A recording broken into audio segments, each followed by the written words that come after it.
depois vamos começar a ver as Babilônias do Antigo Testamento. Então vamos lá para Gênesis 6, que é a primeira Babilônia que a Bíblia fala. Que ninguém às vezes pensa que essa é a Babilônia, eu falei né? 6, não, 10. Gênesis começando no capítulo 10.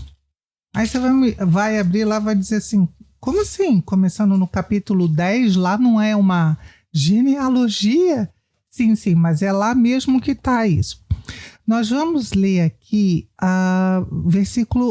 então, Gênesis 10, versículo 8 em diante, tá?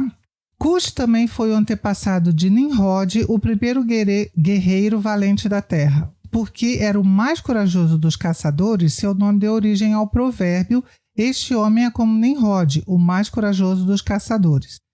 Nimrod construiu seu reino na terra da Babilônia, fundando as cidades de Babel, Ereque, Acade e Calné.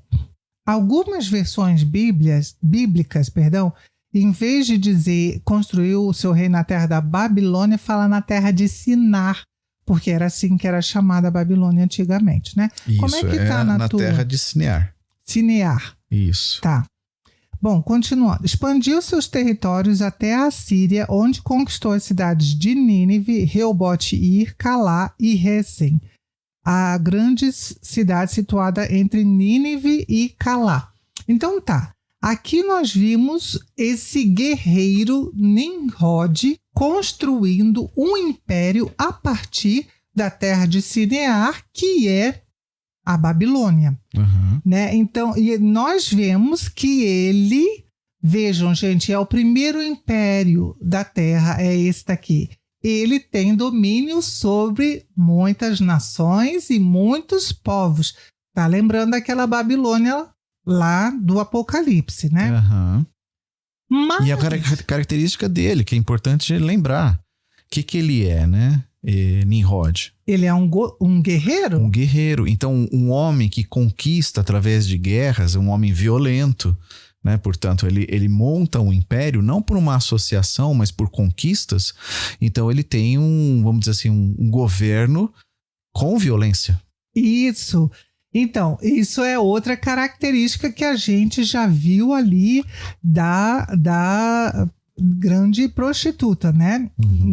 Exatamente. Ela estava embriagada com o sangue do povo santo, o sangue das testemunhas de Jesus. Isso, violência pura ali, né? Isso. Então, aqui nós vemos. Mas não para por aí, porque nós vemos que uma das cidades que esse Nimrod funda é a cidade de Babel. E essa daí já traz uma lembrança para vocês, né? De um evento importante para a história da humanidade que aconteceu ali.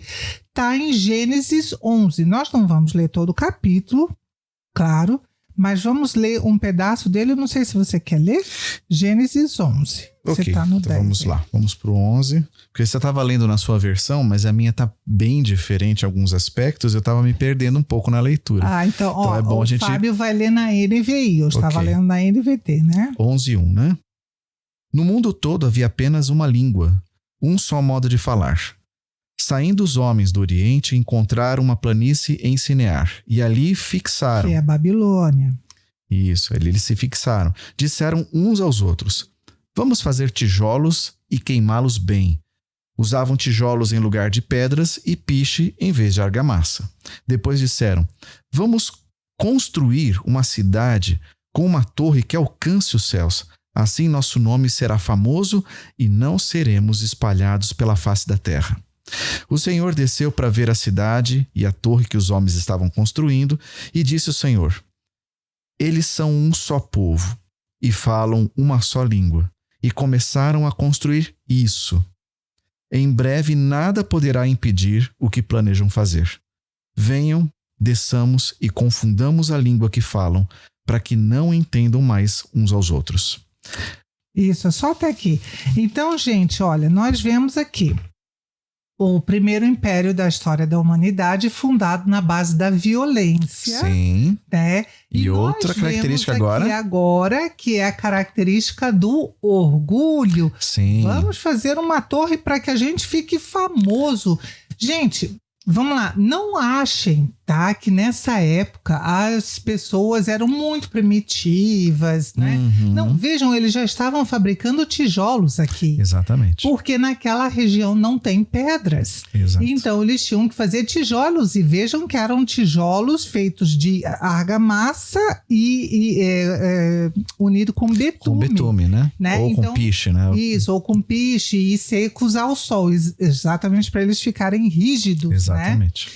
E, gente, há uma construção hoje lá na região do Iraque, que é um chamado zigurate. Tá? Aliás, zigurates estão espalhados pelo mundo, inclusive aqui nas Américas. Então vamos lá, vamos entender um pouquinho, passo a passo. Isso. O grande problema desse texto, para muita gente, é que parece fantasioso um homem imaginar que ele vai fazer uma escadinha para o céu. Muita gente nunca estudou sobre Babel.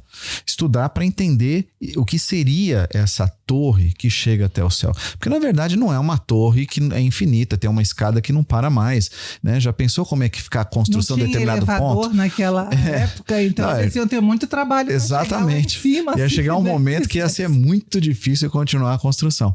A ideia de chegar no céu, alcançar o céu, é uma figura de linguagem no sentido de você trazer os benefícios do céu. A movimentação dos poderes celestiais. Exatamente.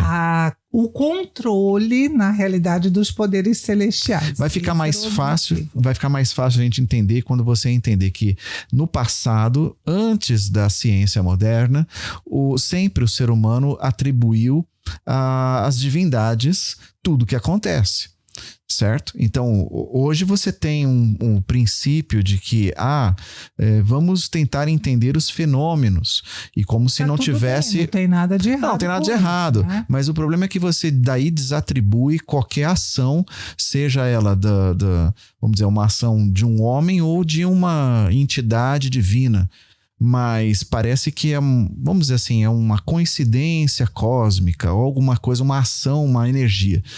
Aqui, esse povo está buscando justamente o que eles creem que é o poder cósmico de movimentar e criar todas as coisas. Isso. E vejam que o propósito era ficarem famosos e não se espalharem. E isso é uma rebeldia flagrante com relação à ordem de Deus para a família de Noé, porque isso daqui tudo está acontecendo após o dilúvio, né? Quando Deus deu aquele restart na história da humanidade através da família de Noé e dos 3 filhos dele. Sim, exatamente. Né? E Deus falou para eles em Gênesis capítulo 9, diz assim. Então Deus, 9 versículo 8. Então Deus disse a Noé e seus filhos: confirmo aqui a minha aliança com vocês, seus descendentes e todos os animais que estavam com vocês na embarcação. Não era esse aqui. Eu acho que é o 9.1. Não, é esse mesmo.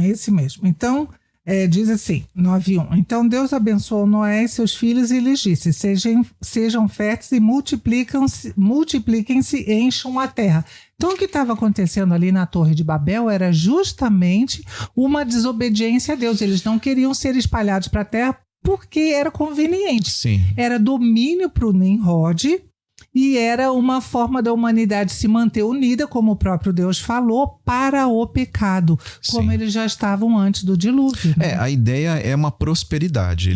O Nimrod aqui está procurando não só o poder de dominar tudo, mas também utilizar pessoas para fazer com que puxe os poderes cósmicos e aquilo prospere, que é uma desobediência clara, como dissesse, não, quem governa aqui sou eu.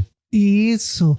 Então, assim, vocês já perceberam que o espírito dessa primeira Babilônia, esse primeiro império babilônico que a gente está falando aqui, já é o mesmo daquele lá de Apocalipse. Sim. Né?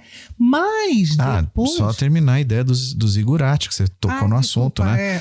Então, aquela escadinha que a gente estava falando não é uma escadinha que vai chegar lá. Qual é a ideia? Que é a torre que vai subir até os céus, como a gente falou, é puxar esses poderes cósmicos. Mas o formato dela é um formato piramidal. Tá? Então, esse é o jeito da torre que a gente chama de zigurate. Por que está no mundo inteiro? Se você perceber, se for aqui na América Central, tem um formato. Ela não é aquela pirâmide com as paredes retas como a gente tem no Egito. Ela parece. Embora no Egito escada, também né? tenha pirâmides que até parece escada. E a gente tem que entender que esses formatos, em cima deles, tem como se fosse um templo. É tá? um templo mesmo, isso. né? E você vai encontrar bem isso aqui nas ruínas da América Central, Isso. né? Então a gente entende hoje, pela história, pela arqueologia, que eles realmente usavam essas estruturas para fazer um templo alto, para invocar os deuses lá de cima, e era como se fosse um quarto de hotel para os deuses, onde eles eram servidos de comida e tudo mais. Então era uma forma realmente de estar manipulando a divindade. Esse né? paganismo que já existia naquela época, quando Deus vem e espalha o povo pela terra, forçando a situação, né, confundindo as línguas, é exatamente o que vai acontecer nas religiões pagãs que tem no mundo. Eles têm sinais que já remontam Babel. E aí, você ficou interessado por esse conteúdo? Então clique em algum lugar aqui na tela ou no link na descrição para ter acesso ao episódio completo.